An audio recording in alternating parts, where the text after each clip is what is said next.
ছিদ্র পথ নাই ছিল তাতে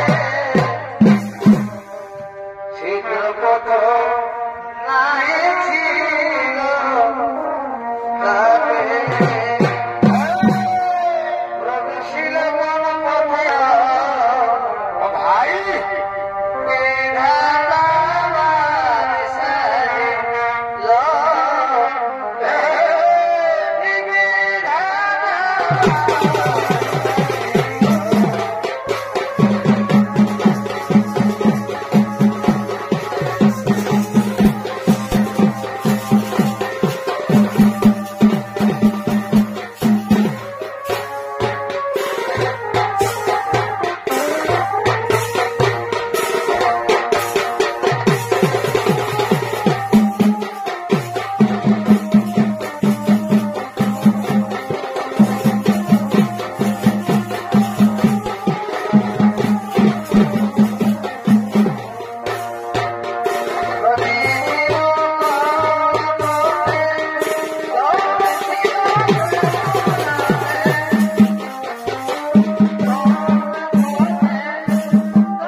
আমার রসে তোমার গর্ভে রাবণ জন্মগ্রহণ করেছে, তুমি কি তাকে অমর করতে চাও না?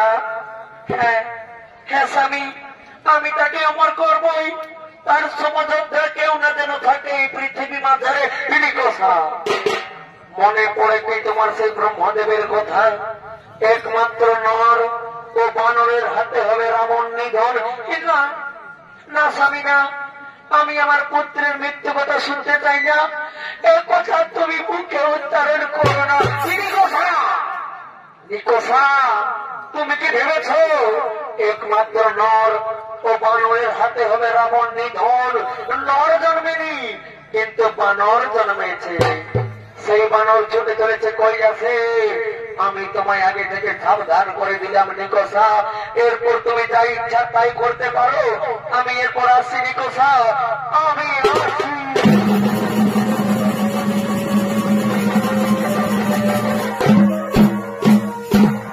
হ্যাঁ তাই তো আমার স্বামী বলে গেল, এরপর আমি কি করব? মনে পড়েছে আমাদের গুরুদেব রয়েছে, দৈত্য গুরু শুক্রাচার্য। কোথায় গুরুদেব? দয়া করে দেখা দিন। এই গুরুদেব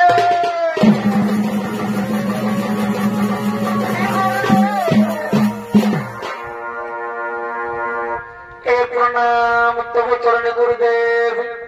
বলো বলো বলো পুত্র নিকোষা, এই অসময় মনে কেন করে তো স্মরণ?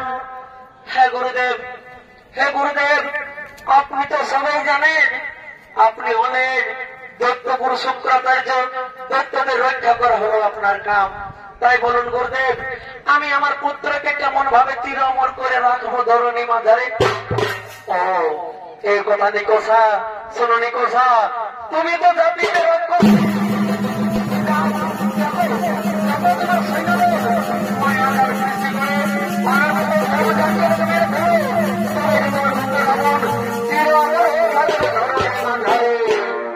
হ্যাঁ হ্যাঁ গুরুদেব, আপনি ঠিকই বলেছেন, আমি তাই করব। আপনি এরপর আসুন গুরুদেব, আপনি আসুন, আপনি আসুন। ওরে ওরে বানর, আমি তোকে বাঁধতে দেবো না। আমি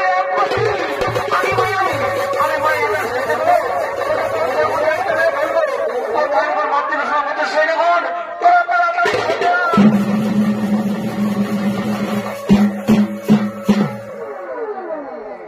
প্রণাম তব চরণে রাক্ষস মাতা, আদেশ করুন আমাদের কি কার্য করিতে হইবে। অরে ওরে আর দেখো না ঘুম ঘরে গেনে গেনে আর নয়ন মিলে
ওই শিশু মানুষকে আমায় হত্যা করতে হবে। চল আমরা এক্ষুনি ছুটে চলি সেই করে।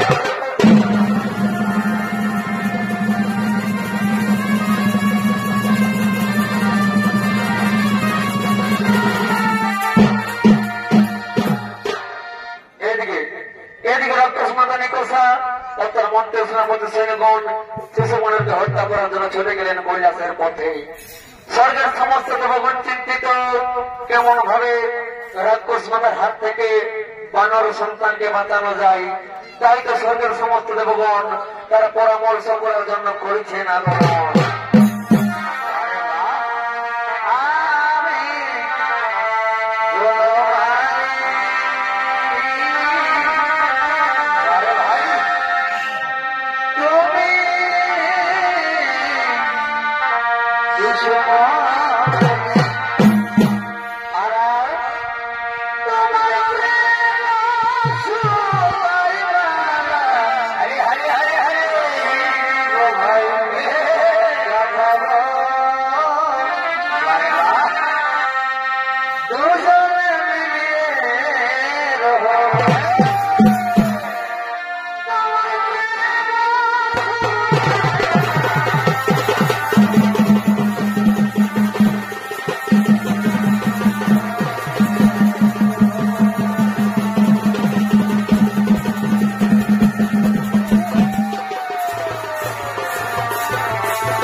শিশু মানুষকে হত্যা করার জন্য ছুটে চলেছে কৈলাসের পথে।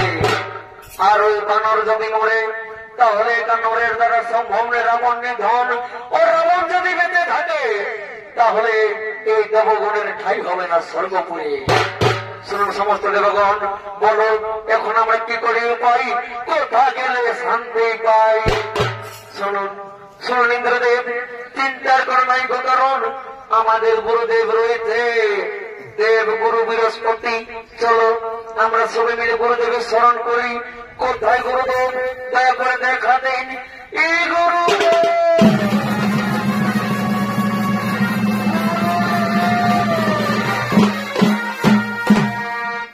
প্রণাম তব চরণে গুরুদেব। বলো বলো সমস্ত দেবগণ, এবার সময় মনে কেন করেছ স্মরণ?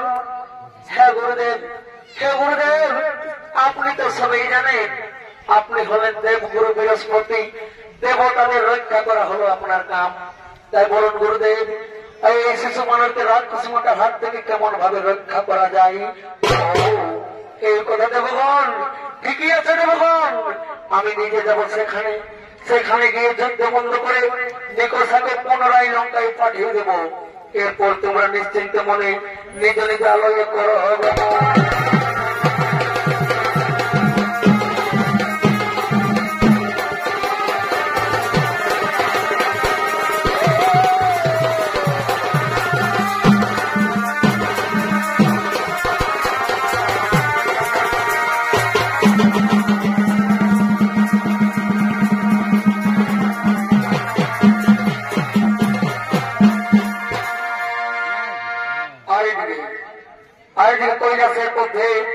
অঞ্জনা ও তার শিশুপুত্র হনুমান আগমন করছে।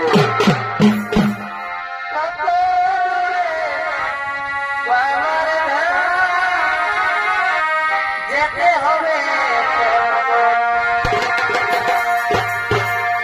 কত দূরে বাবার যেতে হবে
দুর্গম পথে যেতে পারবি না, তোর কচ্ছি পায়ে ব্যথা পাবে। আমি মা হয়ে তাকে মনে করে সহ্য করবো বাবা।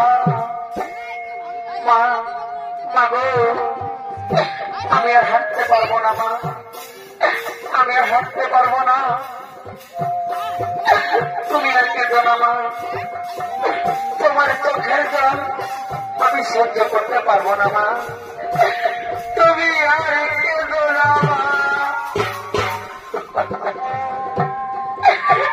বাবা হনুমান আমার যে আরেকটা ছাড়া কোনো করতে নেই বাবা। আমার মতন ভাগিনী নারী এই সংসারে আর কত আছে বাবা, আর কত আছে। মা মা গো আমার দেখেও খেতে পেয়েছে মা, দাও না মা, আমায় কিছু খেতে দাও না মা, আমায় কিছু খেতে দাও না মা। হ্যাঁ বাবা হনুমান আমি এই পরিবেশে দুর্গম পথে কোথায় পাবো বাবা, আমি কি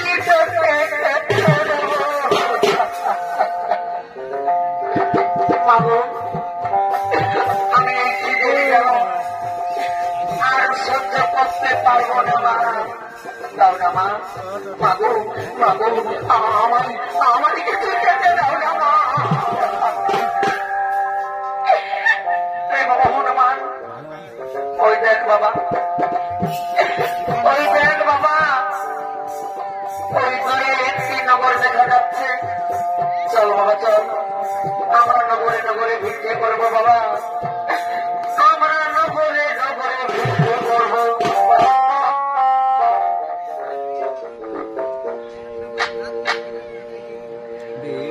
ভিক্ষা